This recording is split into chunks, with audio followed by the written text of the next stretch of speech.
நீங்க கேட்ட கேள்வி மாதிரிதான் நம்மளுடைய வாழ்க்கை எதை நோக்கி போகுதுங்கிற ஒரு பயணத்துடைய முடிவு தெரியாம இருந்தா இந்த ரெண்டு பாதையை தெரிஞ்சுட்டீங்கன்னா போதும். அதுக்கு முன்னாடி பிலாலுடைய சம்பவத்தை சொல்றேன். பிலால் இப்னு ரபாஹ் மக்காவில் அடிமையா இருந்து அல்லாஹ்வுடைய தூதரோடு இஸ்லாமை ஏற்றுக்கொண்டு மதீனாவுக்கு வந்து அல்லாஹ்வுடைய தூதருடைய வாழ்க்கை வரை இருந்தவர். பிலால் இல்லாம மதீனா விழிக்காது. இல்ல, பிலால் இல்லாம அல்லாஹ்வுடைய தூதரை விழிக்க மாட்டாங்க. அதானுடைய தலைவர் அவர்.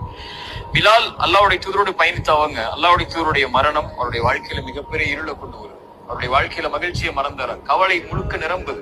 இதுவரை அல்லாஹ்வுடைய தூதருடைய மரணத்துல துவங்கினது அவருடைய மரணத்துடைய துவக்கம் வரை. ஆனா மரண நேரத்துல பிலால் சிரிக்கிறார்.